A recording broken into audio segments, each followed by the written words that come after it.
የጸጥታ አካላት ከህብረተሰቡ ጋር በሚያደርጉት ግንኙነታዊ ስራ አዲስ አበባን 24 ሰዓት የማትተኛ ሰላም የሰፈነባትና የጸናባት እንድትሆን አስችሏታል። የአዲስ አበባ ከተማ ሰላምና ጸጥታ አስተዳደር ቢሮ የስራ ኃላፊዎችና ሌሎች የሚመለከታቸው አካላት በአራዳ ክፍለ ከተማ ከዚህ ቀደም ጨለማ የነበሩና በርካታ ወንጀሎች ሲፈጸምባቸው የነበሩ እንደዚሁም አሁን ላይ ወደ ብርሃን የተለወጡ ፍጹም ሰላም የሰፈነባቸውን ስፍራዎች እንደዚሁም የሰላም ሰራዊትን የምሽት የስራ እንቅስቃሴ ጎብኝተዋል። ከአዲስ ሚዲያ ኔትወርክ ጋር ቆይታን ያደረጉ የሰላም ሰራዊት አባላቱም ሰላምን ለማስፈንና 24 ሰዓት በማትተኛው አዲስ አበባ የሰፈነውን ሰላም የጸና እንዲሆን ለማስቻል እየሰራን ነው ብለዋል። ሰላምን የሚቃወም ዳቢሎስ ብቻ ነው። ስለዚህ ሰላምን እንዴት እናስጠብቃለን የሚለውን ሁሉም ህብረተሰብ ያገባዋል።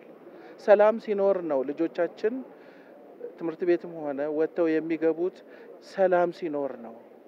ሰላም ለአንድ ማህበረሰብ ወይም ለአንድ ሀገር ወሳኝ ነው በሚል ስሜት ተነሳስተን ነው አካባቢያችንን የምንጠብቀው።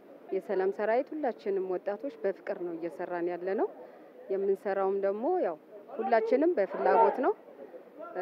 3 ሽፍት አለን እስከ 4 ሰዓት የእናቶች ሰዓት አለ። ከ4 ሰዓት ደግሞ እስከ 8 ወይ እስከ እኩለ ሌሊት ድረስ ሁለተኛ ሽፍት፣ ሶስተኛ ዙር ደግሞ አለ አስካዳሪ ማለት ነው። እኛ ለልጆቻችን ትተን የምናልፈው ሰላምን ነው። በቃ ሌላ ነገር የለም። ሀገራችን ሰላም እንዲሆን ነው። ቤት ቁጭ ብዬ እኔ ሰላም አይጠበቅም፣ ወጥቼ ሲጠብቅ ነው ሰላም የሚጠበቀው። ይሄ ነው በቃ። ሰላም የጋራ ትብብርና ቀና ሐሳብን ይፈልጋል የሚሉት የሰላም ሰራዊት አባላቱ ህብረተሰቡ አሁን ላይ ሰላምና ደህንነቱን ለማስጠበቅ እየሰራቸው ያሉ ስራዎች የሚበረታቱና በቀጣይም ተጠናክረው ሊቀጥሉ የሚገቡ ናቸው ብለዋል። ይሄ ሰላም ሰራዊት ከመጣ በኋላ ህዝቡም እየተቀበለ አንዳንድ ሐሳብ በፊት ለፖሊስ እንዲገልጽ አርገው መናገር የሚፈሩትን ነገር ያውኛ ከማህበረሰቡ ጋር አብረን ስለምንኖር ያው እንደ ጓደኛም እንደ ቤተሰብም ያለው መረጃ ይሰጡናል። ያንን ደግሞ እኛ አጠናክረን ወደ ስራ እንገባበታለን ማለት ነው። ከሚመለከተው ከፖሊሶች ጋር አንድ ላይ የጋራ አድርገን ነው ስራውን የምንሰራው። ማህበረሰባችን ያው የሚጠየቀውን በጨለማ አካባቢ ያለውን የውጪ መብራት አውጣ በመንለው ሰዓት ጥሩ ግንዛቤ ያለው እየወጣ አካባቢያችንን በሰላም እየጠበቀን አለን። እርስ በርስ ተባብሮ የራሱን ሰላም የራሱን በር የራሱን አካባቢ መጠበቅ ሰላም ለራስ ነው።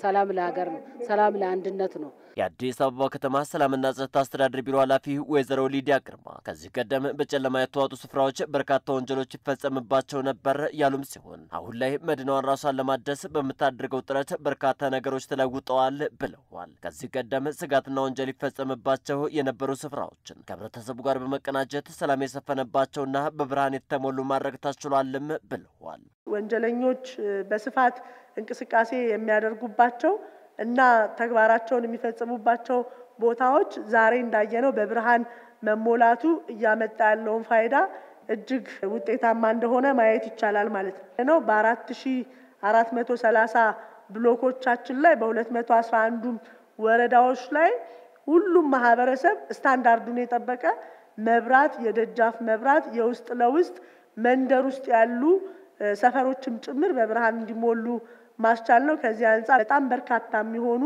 የበር ላይ መብራቶች እንዲወጡ ማስቻል ተችሏል። እውነት ለመናገር ከዚህ አንፃር በየክፍለ ከተማው የወንጀል ምጣኔ በከፍተኛ ሁኔታ እየቀነሰ የመጣበት ሁኔታ ነው ያለው። የጸጥታ ኃይሎች ከህብረተሰቡ ጋር በመቀናጀት የሰሩት ስራ የሚበረታታና የሚደነቅ ነው ያሉት ወይዘሮ ሊዲያ ግርማ በቀጣይም እየተጠናክሮ ይቀጥላል ብለዋል። በማህበረሰብ አቀፍ ውይይቶችን በጋራ በማድረግ ህዝቡ ለሰላም ለደህንነት ከተማው ውስጥ እየተሰራ ስላለው የጸጥታ ስራም ብቻ ሳይሆን ያሉ አዝማሚያዎችን ተረድቶ ባለቤት ሆኖ አጋዥነቱን እንዲቀጥል ከማድረግ አንፃር በጋራ በተለይ ሐሙስ የምናደርጋቸው የህብረተሰብ ውይይቶች ላይ ጠንካራ ቅንጅታዊ አሰራር በመፍጠራችን ውጤት ማምጣት ችሏል።